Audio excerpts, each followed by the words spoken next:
Good afternoon, class. My name is Elijah Whitesell, and today we are doing a presentation on the wind tunnel drag lift apparatus, which we have chosen as our senior design project.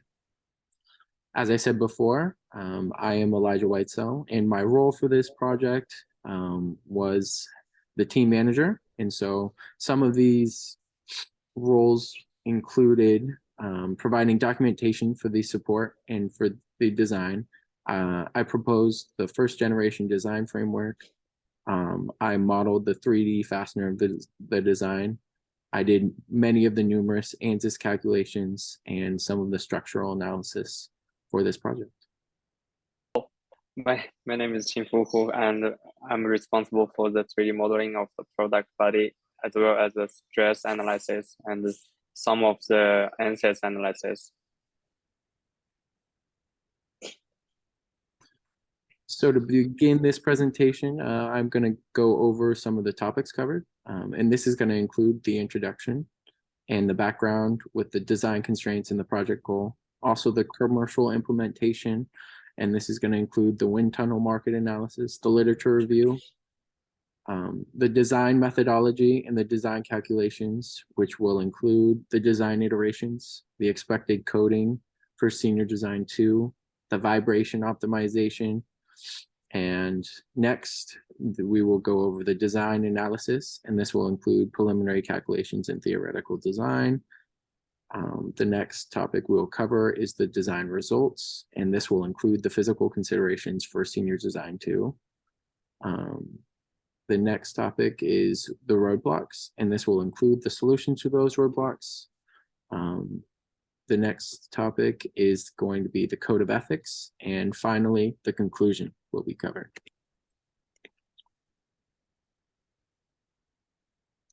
Just a little background on this project. So it was originally started by Alexander Tilton, who was a student here at St. Martin's previously.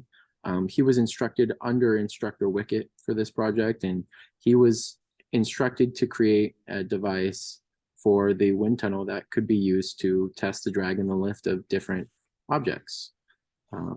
It was worked on by 3 previous students after him, and the last student to work on it had refined the signal output to reduce some of the noise that the load sensors were emitting. And he did this by designing an amplification circuit. And so on the right, you can see the original design that they had created, and the load sensors are in black. And yeah, that is the original design. So some of the design constraints for this project are the limited wind tunnel clearances. So the wind tunnel has a certain amount of space that you can fit an object or many devices in there. And so we have to work within the confines of those physical members of the wind tunnel in order to fit our object, in order to fit our device in the wind tunnel.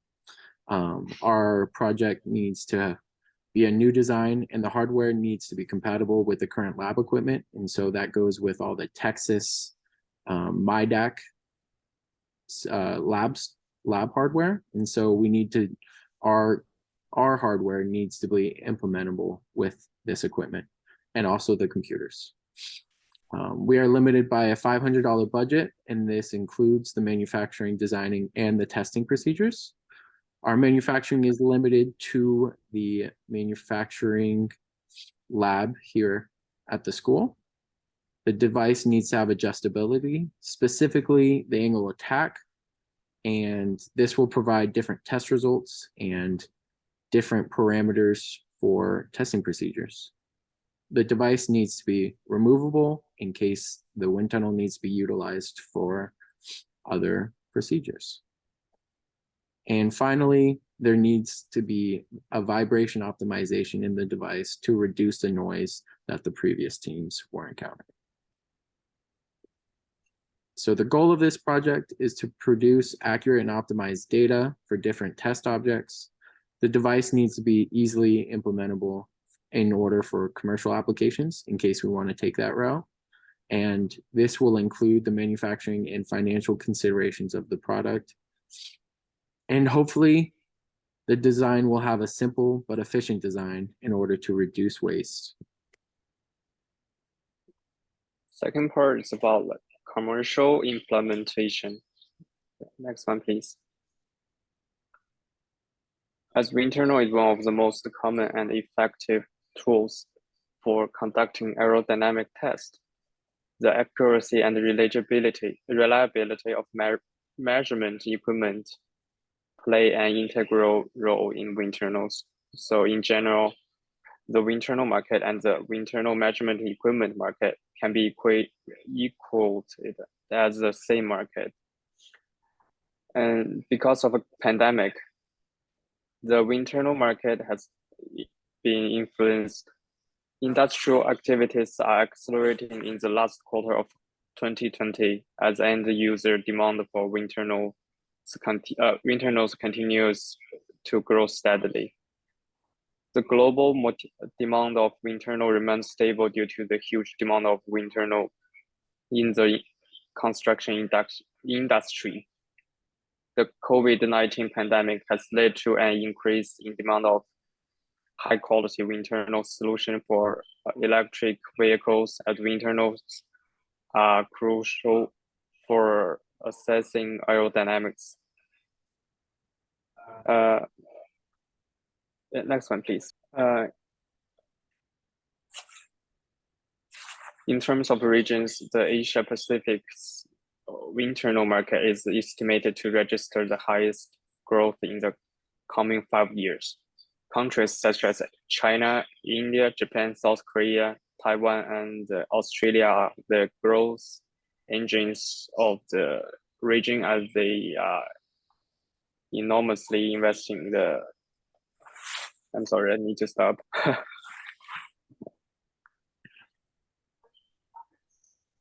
Next one, please.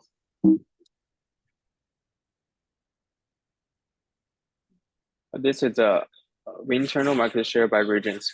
China significantly increases spending on development of new and advanced systems for aerospace, defense, and the automotive industries.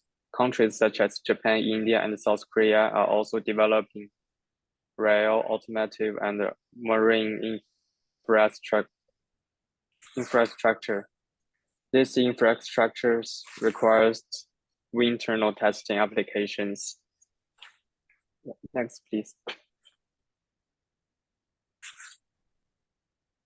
By application type, wind tunnel market can divided into several different types, such as aerospace and defense, transportation, racing championships, building construction, and wind energy, adventure sport, skydiving, and training and simulation. Yeah, next one.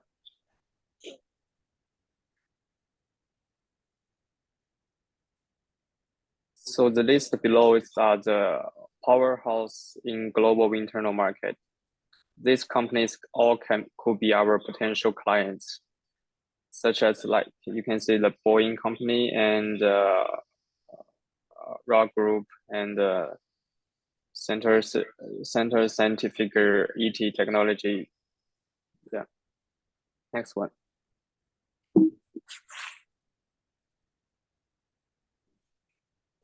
We also do some literature review, and you can see this slides.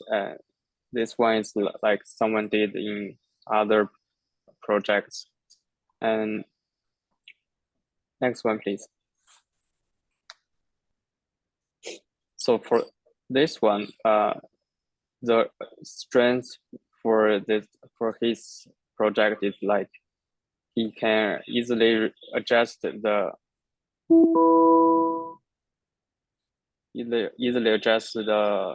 degrees of the device. So that brings measurements closer to reality. Next one. So the next topic we are going to cover is the design methodology and the design calculations. So for the first design iteration, we wanted to optimize the vibration problems that the previous team had encountered. And so We offered a solution to incorporate dampers on the bottom of the device, and so this should help alleviate some of that noise that was retained in the original device. These were synthetic bushings that would be mounted using screws to the wind tunnel. And the bolts would compress these dampers and help secure the device to the wind tunnel. We wanted to maintain a standard throughout the entire device, and so we used American standard bolts and nuts throughout the entire device. So the expected coding required library data management program is expected. This application should read MyDAC voltage measurements and convert them to force values. As the equations on the right hand,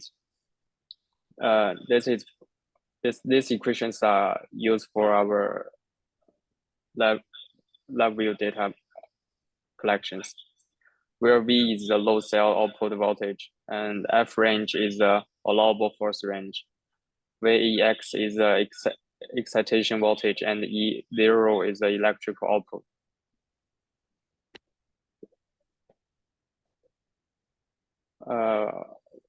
Vibration optimization constraints. We have different assumptions for avoiding the vibrations that cause to the device. A damped mounting system might be used to reduce vibrations. Damped mounters will be put our internal contact points on the figure on left hand. This is our first assumption. Like we put dampers and some parts to decrease the vibration that influence our device. Yeah, next one. This is our second assumption. We use a stand to stand up our device to isolate from the internal equipment, so the vibration won't be impact the measurements. Yeah, this. So the next topic that we are going to cover is the design analysis for this project. The first design analysis that we're going to cover is the force analysis. As you can see on the right, this is going to be the force diagram for our project. And these are going to display all the forces that are going to be acting on the device during operation. And this diagram helped initialize the original analysis for our project in order to further fulfill other analysis that we wanted to proceed. And so it helped us determine some of the force equations and other determinations for the other analyses in the oncoming slides. The other analysis that we used was a software analysis. We used a simulation software. This was used extensively for the structural and fluid simulations. And this came about from the force calculations in the previous slide.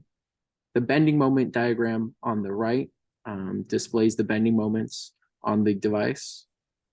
As you can see, there is a significant bending moment for the main lower horizontal member. And so this helped the team analyze the device for structural problems, and it just gave the team a good understanding into how the device is going to operate under normal operating conditions and how the structure is going to take under load. The next topic we're going to cover is the design results from the project. And the main results that we got from this is the ANSYS structural modeling. We use the ANSYS structural modeling extensively for different components on the device. As you can see on the right here, the stand is visible under deformation from normal operating under normal operating conditions. This this figure is extremely dramatized due to the visualization of the deformation. And so the software dramatizes this figure in order so that you can actually visualize the results of the simulation. The next simulation that we did for this project was the ANSYS fluid modeling. And this was done by Chin Fu. And he modeled the sting and the connecting rods and also the sting base in normal fluid flow. And so the simulation helped determine the team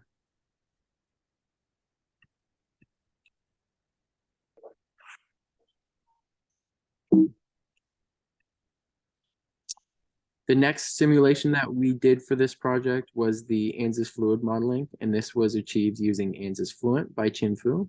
And so he modeled the sting, the connecting rods, and the sting base in a normal fluid flow environment. And this helped the team determine the severity of the disturbance that the device would have under normal operating conditions.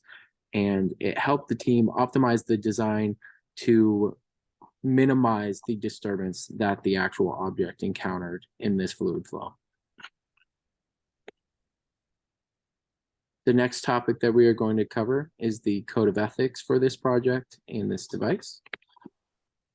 The main ethical considerations are the safety of the design is one of the most important considerations for this project. The environmental impact is another extremely huge important consideration, and the recyclability and sustainability of the manufacturing techniques and the end use product cycle for this device is another important consideration.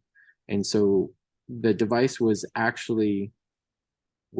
primarily made out of aluminum, and that was for recyclability issues in order for us to recycle the product. And we can also choose to use recycled aluminum in order to fully build it. And so this was just to reduce the waste and the limitations of other materials. The next topic that we're going to cover is I need to interrupt you, sorry.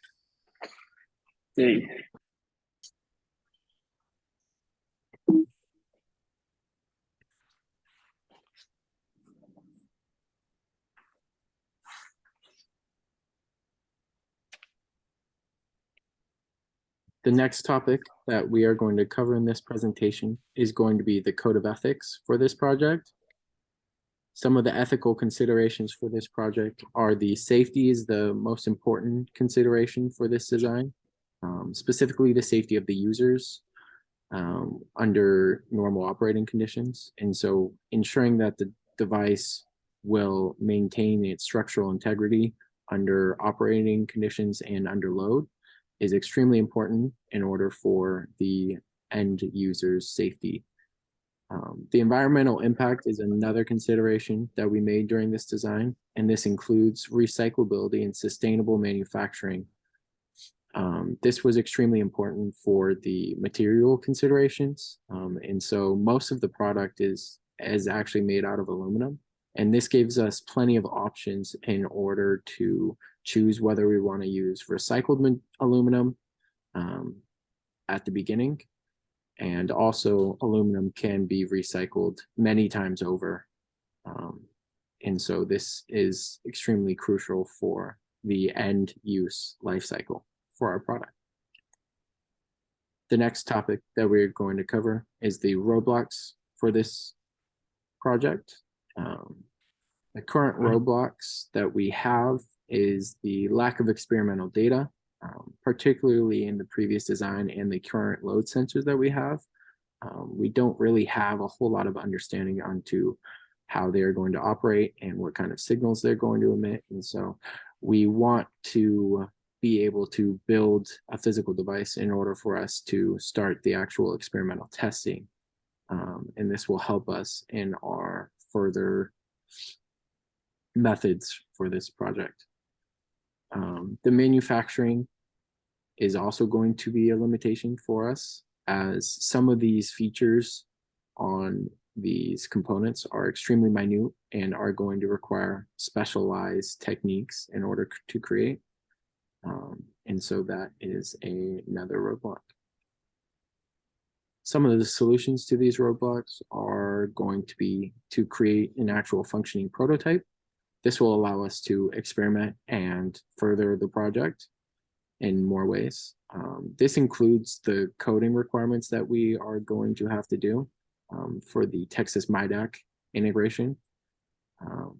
Another solution for these roadblocks is going to be the specialized techniques, specifically the use of hand tools and other specialized machining procedures in order to create these minute features on some of these components. Some of the risks that are associated with this project is the risk of the user safety. Of course, with any moving components, there is always going to be a risk of user safety, regardless of the fail-safes and other procedures that we create. And so that is an important consideration for the designers. And the goal of it is to alleviate this risk by following proper laboratory procedures. This should help the user understand exactly where the product is going to be a risk, especially during operation with the mechanical components. And so there are already pre-existing lab procedures in place that should already help alleviate some of this risk. And we will further implement procedures in order to alleviate any risk that can be encountered from this project. The final topic that we are going to cover is the conclusion. So the first thing we're going to talk about during the conclusion is going to be the project budget. So as you can see, the top portion of the graph is devoted to the stand materials that we are going to need to purchase. And the bottom half is going to be the remaining components for the device and the other hardware and mounting material that we will need for the project. So the final cost is going to be around $154. And if you can tell, this is significantly less than other teams, especially in our class. And this is primarily because a lot of the previous components by the previous team is going to be implemented into our current design. The most expensive of which are the load sensors and the Texas MIDAC. These are extremely expensive, and so we are saving a lot of money by using the previous team's materials and components. So as you can see from the timeline, the beginning of January will primarily be devoted to the planning stage. And this will include collecting the materials, purchasing any specialty tooling that we will need to manufacture these components, and also the marking, measuring, and just overall preparing of the materials that we have collected. The next stage will be the drag lift production, and this will take up the latter half of January and all of February. And this will include the preparation of the CNC for the Sting and the Sting base, the manufacturing of these two components, any final necessary steps for these components, and also the machining for the members and the rods. This will require another machining process, and machining the base plate and the backboard plate, and then all the other components and the members required for the drag lift device. Finally, the drag lift device will be assembled, and that will use bolts, nuts, and some welding procedures. And that will conclude the drag lift production. The next manufacturing stage that we will have is going to be the stand production, and the stand is made out of entirely wood, and so it makes it easier. There's less complicated machining procedures that will be utilized for the stand production. And so the stand production will take up, it will overlap with the drag lift production. So some of February will be utilized for the stand manufacturing, and then all of March. And this includes cutting the 2x4s to size before we prepared and marked the 2x4s. Finally, cutting the angled edges and other specialty features that these boards will have.